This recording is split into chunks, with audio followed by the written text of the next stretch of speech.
Okay, wonderful.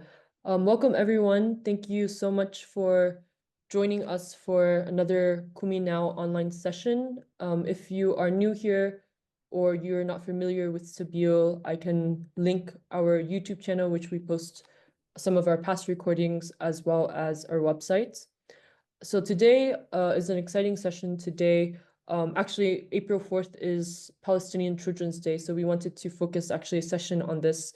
And so our topic today will be on children in military courts with Addameer. And Addameer is a wonderful organization, so we can hear about their work. And we're joined today by Sahar Francis from Addameer.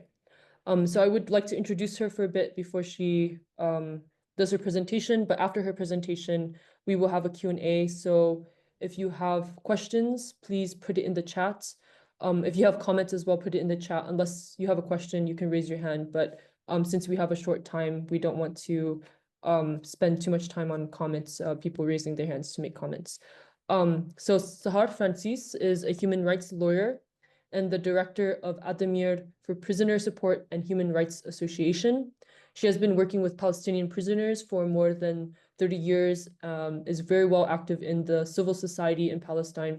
So it is an honor to have her join us today to share her knowledge and present on her work.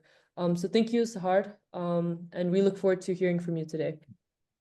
Good evening, everyone, and thank you so much for having me tonight with you. It's a pleasure for me to always, I think this is my second time to join you in these briefs, and it's really very important for us to talk about the prisoners' issues, since, as you said, it's the Prisoners' Month.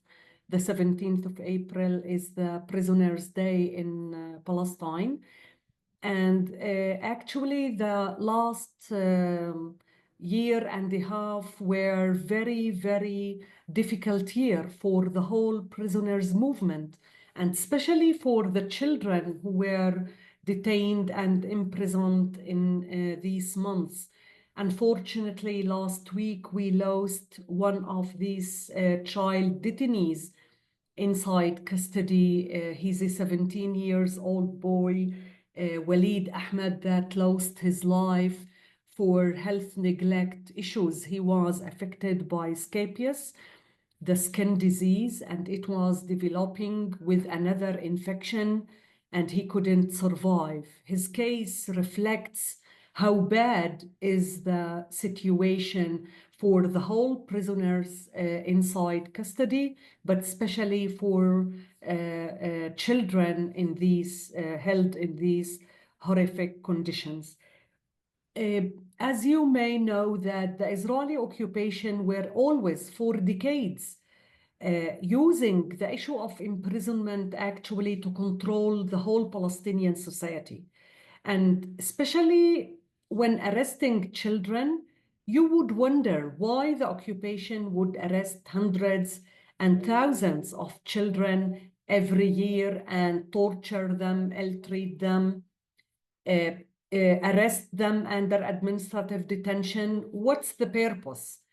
So maybe the occupation will claim these people, these children were involved in activities against the occupation or causing serious threat to the occupation. Believe me that more than 85% of these children, if not 90% of these children, would be involved in very simple activities like social media, especially in these days. It's mostly about social media involvement, like writing things in their Facebook or other platforms, and would be considered as inciting for violence, or sharing in demonstrations in these villages where the settlements, the wall and other confiscating lands are still going on, and people in each village would be demonstrating on weekly basis, and for throwing stones that shouldn't be such a serious action, but still they arrest children in systematic way. And we believe because they know that the impact on the children is something that don't end when you are released from detention. But this harsh experience will accompany these children for long years after, and this is definitely will affect a whole generation in the occupied territories. And was the case always. Also, they can force children easy to confess and share information, not just about themselves, but about their colleagues in schools and about the adults in their communities. And becomes a very important source of information for the occupation about other activists, especially those that they organize or mobilize activists in these villages and towns. And of course, in order to oppress and send a very serious message for the others, especially other children, that the price would be very high. If you are involved in any activities against the occupation, you would pay a very high price.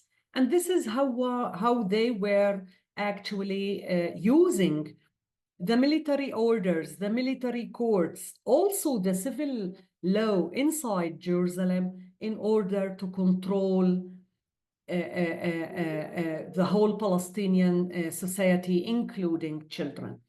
You should know that children in the occupied territories could be subjected for two different legal systems. Those living in the West Bank, they would be arrested and prosecuted according to the military orders in military courts. But those that reside in Jerusalem, residents of East Jerusalem, they would be subjected for the Israeli criminal procedures and the Israeli law in the Israeli civil system. And after the war on Gaza in October 23, they also started to arrest tens of children from Gaza. And was even worse than what we experienced in the West Bank and East Jerusalem, because lots of these children were disappearing. We didn't we couldn't locate the place where these children were kept for the first couple of months. Families were reporting that their children got missed, and we were communicating with the army, trying to know where these children are held without any success. It took us, all the Palestinian human rights organizations, also with the other Israeli colleagues, human rights organizations that we were collaborating with. We couldn't visit these children in detention till after more than 6 months of the war. And till today, they have children from Gaza detained inside Israel in very bad conditions, in totally isolation from the outside world, because most of them, they were not visited even by the lawyers. Of course, the Red Cross Committee is banned from visits inside the prisons in total. Like they are not able to visit, not the children, not the elderly, no one, since October 23. Family visits are totally canceled as well since October 23. So all the 12,000 Palestinian prisoners held inside the Israeli prisons are totally disconnected from their families, from the outside world. We can manage, the lawyers, we can manage to visit them, but under lots of restrictions. Each visit would be limited for 3 prisoners for very short time, once a month. As a lawyers, we also facing lots of restrictions on our legal work, so it's very complicated. But this is, don't count when you think about the conditions that these children face inside the prison. Of course, in any act of arrest, it would be accompanied with lots of violence. The children, as the adults, they would face lots of intimidation, harassment, strip search in some cases, in some cases also sexual harassment, whether verbal or physical sexual harassment. In all of the cases, children would be arrested after midnight, usually grabbed from their beds in the middle of night in front of their parents that they cannot protect them. And this gives a very bad impression on the child himself first, because his family cannot protect him, cannot save him from being detained. And it's very difficult for the father or the mother that they cannot protect their child. So of course, this is also makes a conflict in this relation of the parents and their children. And the children would be taken to interrogation centers, the same interrogation centers as the adults. Although inside Israel, for example, they claim that the interrogators are special interrogators, that they were trained to deal with children.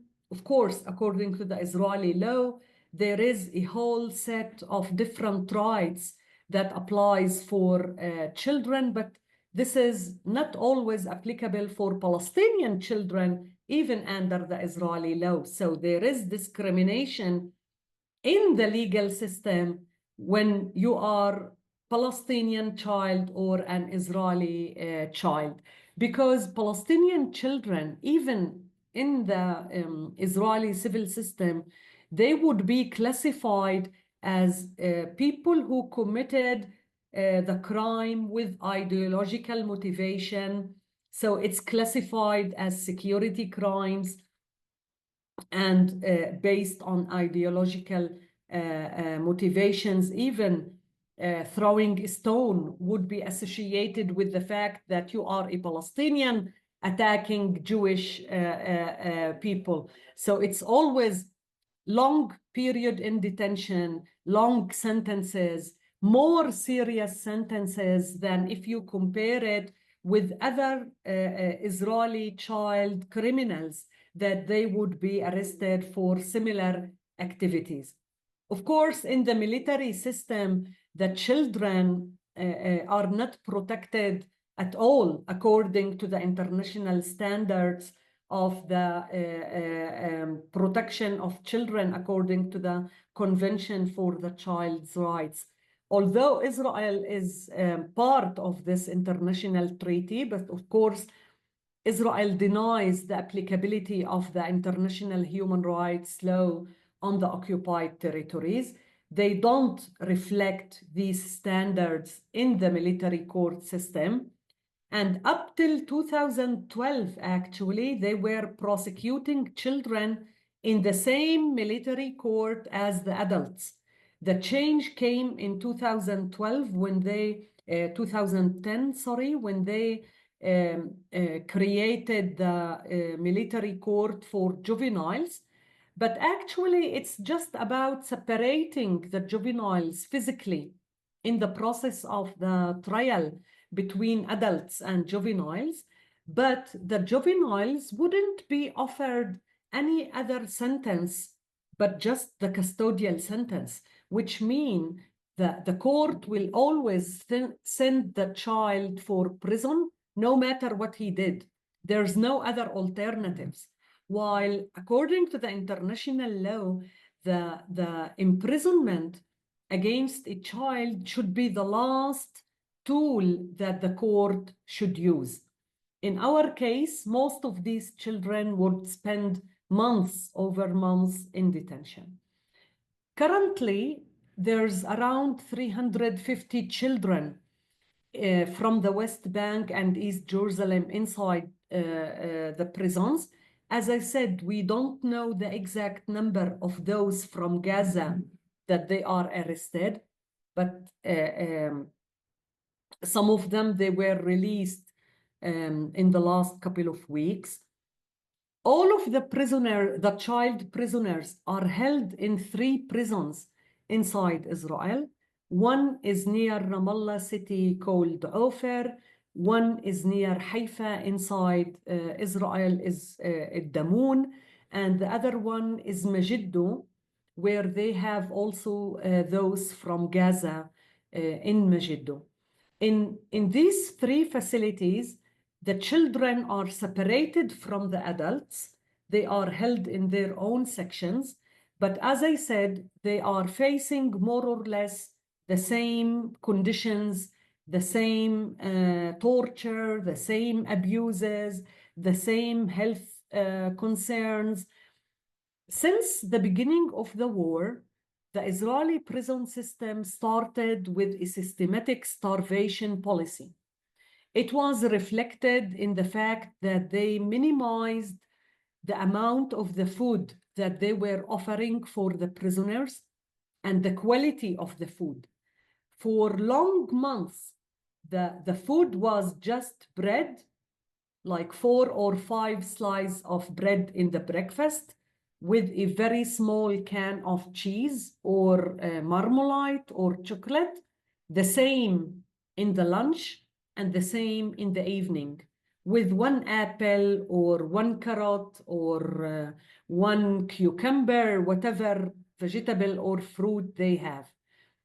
And later they added like a bit more, 2 meals a week that could include potato or rice or a small piece of chicken or like other cooked vegetables. So the children and the adults were losing lots of weight, were complaining that they are starving. Some of the children were telling the lawyers that they cannot go to sleep because they are so hungry. They cannot sleep because of the hunger. And the same happened with the hygiene stuff, they confiscated all the clothes of the prisoners. They confiscated all the books, all the quantity of their rooms, and they left them with 1 pair of clothes. So imagine in the winter, these children were forced to wash their shirt or underwear or whatever and wait till it's dry and then wear it again. They were offering them the minimum of the like teeth brusher or soap or anything that they need to keep their cells clean. And this has caused the disease, the spread of the scabies in between the prisoners because they couldn't survive and they were not allowed to go out to the sun for the recreation time. They were locked for 24 hours in their rooms in these conditions, unhealthy conditions, and they were offered very dirty mattresses and blankets. So this disease was seriously affecting the prisoners, and everyone who had other like health complications suffered a lot. We lost 63 prisoners in the last year, like up till this case of Walid last week. Since the beginning of the war till last week, we lost 63 prisoners inside the prisons out of the bad health conditions and the torture that they faced. And Walid wasn't the only case that died out of the scabies. Other old prisoners or sick prisoners who were affected by the scabies lost their life because they were not treated in proper time inside the prison. The children from Gaza who were arrested in the time of the war were handcuffed and blindfolded as the adults for 24 hours a day, 7 days a week, forced to sit the whole day on a very thin mattress on the ground, like without being able to talk to anyone or to raise their head. And if they dared to raise their head, they would be physically attacked and abused. Of course, lots of children from Gaza we never met. They were released, they were detained, they were spending 1 year in detention, and they were released without being able to get any lawyer visit.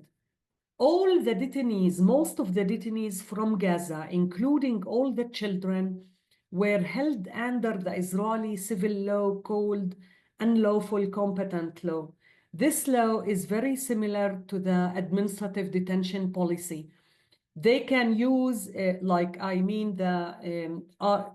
person from the army, an officer can issue a arrest order with open end. It's not limited for any time, and it's based on secret information. The claim would be that based on the secret information, this person is a member in a terrorist group and he's causing a serious threat to the security. And this justifies arresting you indefinitely. Each 6 months, they have to do a judicial review. Of course, you can imagine in these circumstances, the courts has no role actually. Most of the cases, the court just confirmed the orders as it was issued by the military side.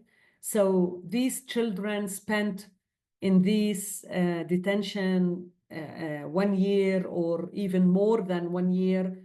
We have several cases that the children who were arrested in the age 18 became adults while they were in detention, and now they are treated as adults and they were moved to the sections of the adults. Also, detainees, children from the West Bank or from East Jerusalem could be subjected for the administrative detention policy. The difference between the administrative detention and unlawful competent is the fact that the administrative detention order actually is limited either for 4 months or 6 months period, but it could be renewed indefinitely, which again brings you to the fact that you can spend unlimited time in detention till the army or the security forces decides to release you. Up till today, there's 100 out of the 350 detainees, child detainees, around 100 of them, they are arrested under administrative detention, which means without any charge, without any evidence. How come like a child that he's 16 or 17 years old would be detained without any base, without any evidence, without a clear accusation what he did? So how he would defend himself, how he would argue against this detention, and you would be held in these conditions, and it's totally arbitrary detention. This is why we say that Israel is committing war crime actually by arresting so many children, sending them for arbitrary detention, because also the military courts, the procedures and the sentences and the whole set of the military courts cannot be considered a justice applying the fair trial standards of the international law. So this also makes the detention arbitrary. And this is why our call is that the Israeli occupation should immediately release all Palestinian children without any conditions. They are not supposed to arrest children in such age and send them for long sentences and long period inside prison. Actually, that there were one female child in this period. The majority of the children, usually they are boys, not girls, that they would be arrested. But several girls from Gaza, they were arrested as well with their mothers or with the grandmother, and they were held in Addamoon, the female detainees from Gaza. They were held in Addamoon prison. This is a prison for the female Palestinian prisoners, or in the Anatot camp. It's a military base near Jerusalem. The conditions in the military detention facilities were more difficult, and the detainees faced more humiliating, degrading treatment than in the prisons under the prison authority. But in all detention facilities in the last year, the conditions were horrible and very difficult.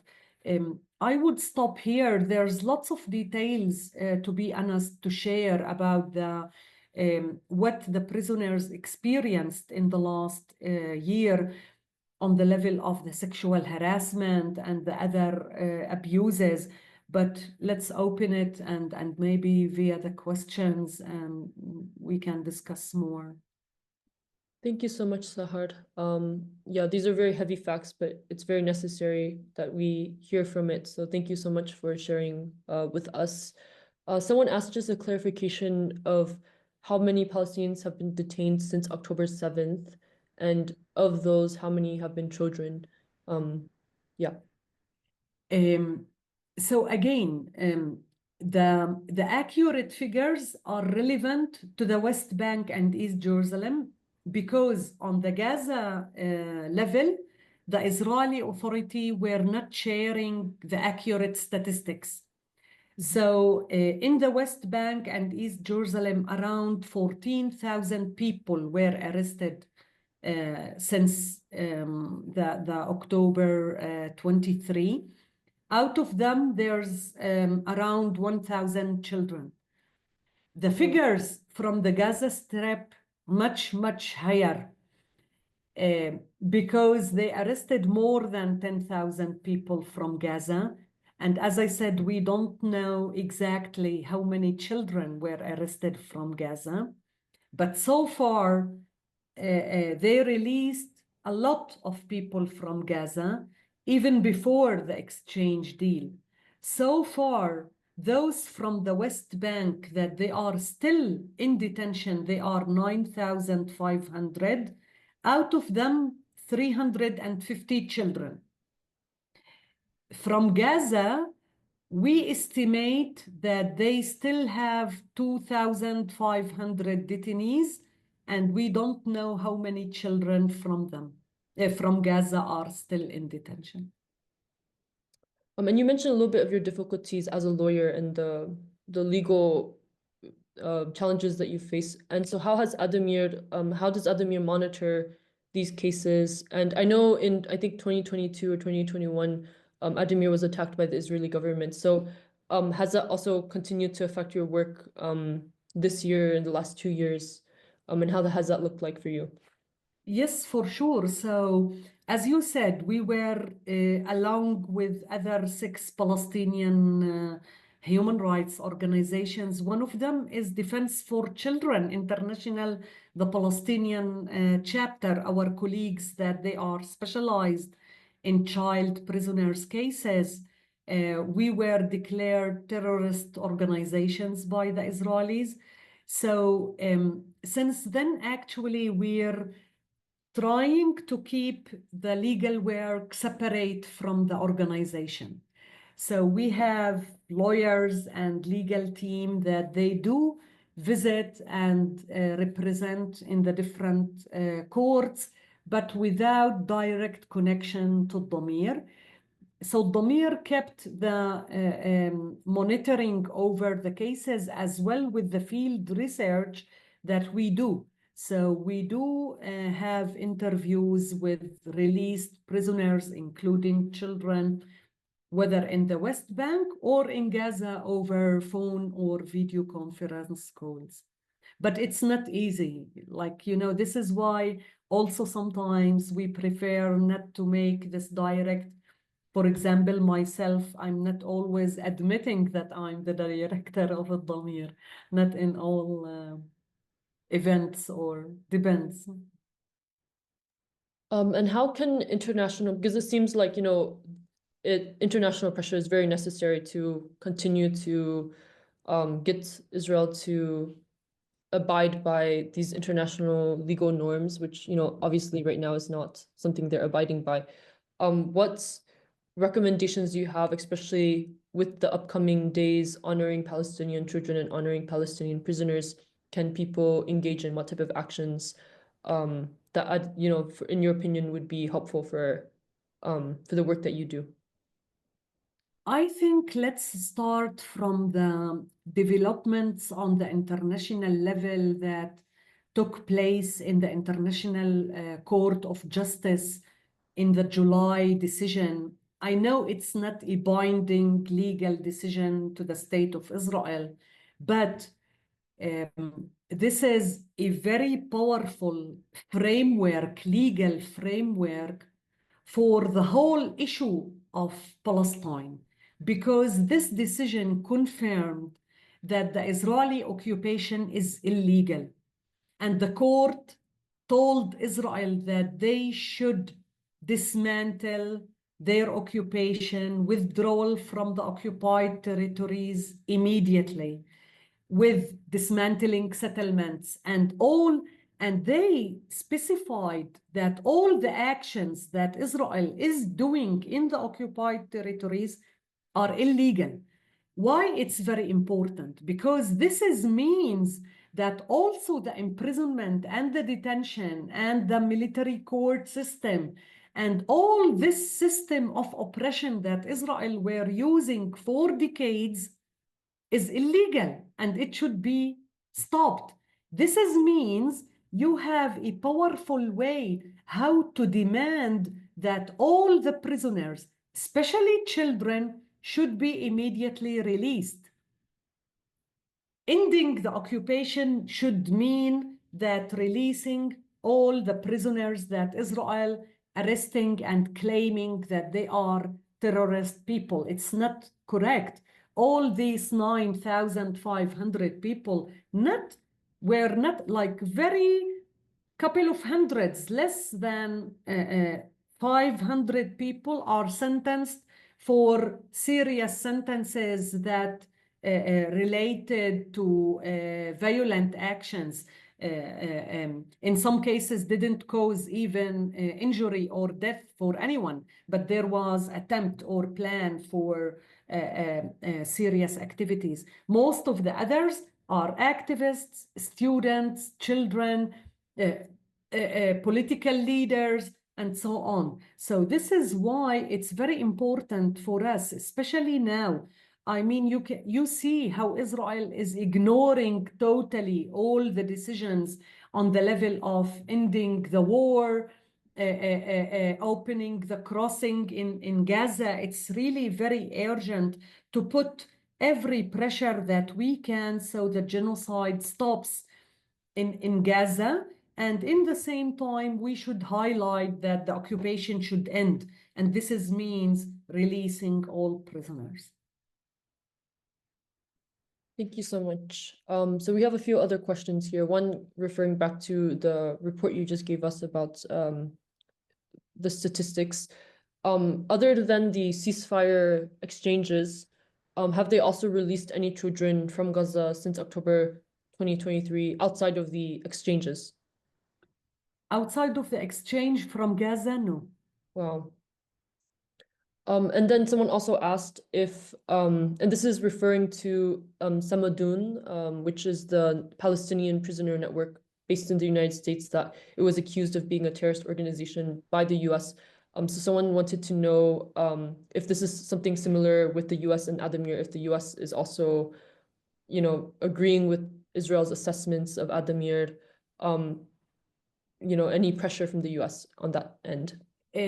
Actually, there is an attempt by the same groups, the very right-wing pro-Israel or Jewish Zionist groups in the United States, also to pressure the administration to declare the seven organizations that were declared by Israel as illegal or terrorist to be declared in the United States. So far, we are not aware that the administration took any decision like they did with Samidun, but let me highlight, this is not a new policy.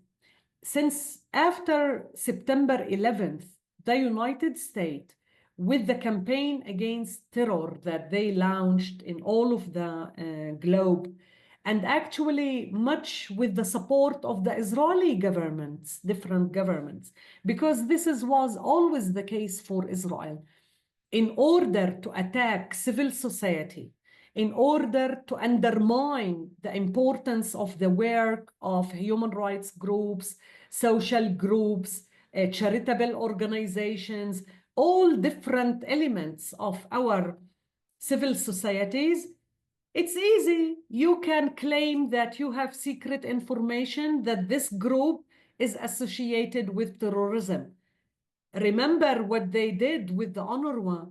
Remember how they are fighting and trying to undermine every international organization that is trying to speak or to support or to work in favor of the Palestinian people. The Israelis would accuse them of being associated with Hamas or any other terror organization and legitimize the attack against them and shutting them down. And the US is doing the same. So this is also, and I should highlight here the fact that most of the European countries and other countries, after the decision of Israel against Addameer and the other colleagues, came out with a statement supporting the organizations and saying clearly that the secret information that Israel shared with us wasn't accurate, wasn't sufficient to make this connection between the NGOs and any kind of terrorism. And this is why they continued supporting the organizations. Thank you, Sahar. And also another question I wanted to just ask you, because we've had previous webinars in the past that focus a lot on the economic benefits of occupation that Israel gets. So I'm curious also in terms of their prisons incarceration, if Israel benefits heavily from this, especially in terms of the imprisonment of children. I don't know if you have any information about that or can elaborate on that. Before the changes that took place after the war in 23, these prisoners were forced to buy their needs from the prison canteen, for example. If the food wasn't enough, they were enabling them to buy supplements from the canteen, but with very high prices. They were forcing them to buy shoes, clothes, or most of them other needs that they used inside the prisons with very expensive prices. And we were saying this is exploitation because they make them spend money inside the prison. Now, the prison system almost stopped all these practices, but still the exploitation goes through the sentences because each sentence in every case in the criminal system is accompanied with very high fines. The military court system every year impose in the Palestinian prisoners more than $3 million or $4 million as fines. It's not enough that you spend 10 months or 1 year or 2 years. You have to pay for the military court system. This is exploitation. Why this money? Like why they are taking money? from the Palestinian prisoners. And one Israeli journalist, Amira, has once, a couple of years ago, referred a question to the army, asking them where you invest this money. And she never received a proper response about how do they invest the money back in the Palestinian society, like to develop centers or infrastructure or whatever? Definitely not. So of course there is an element of economic exploitation in the imprisonment. Yeah, thank you so much. And thank you for providing the statistics also, like to demonstrate how far the exploitation goes. Okay, thank you, Sahar. And yeah, we can, and certainly we have delegations. I also want to encourage people, if you are visiting Sabil in the near future, that that might also be the best way, is in-person donations. Yeah. And Addameer, I believe, has an office In in Ramallah, we are Ramallah. based in Ramallah. Okay, wonderful. So that can be a different way for people to Yeah. donate directly as well. Is there anything else that you would like to convey to our audience? I would thank you so much for your time, and again, just to highlight the urgent need for really any action you think that can cause pressure to stop this war in Gaza. This is the most urgent thing that we need. Thank you, Sahar. And thank you so much for your time and presentation. We Thanks appreciate for your work you. and effort. And Yeah.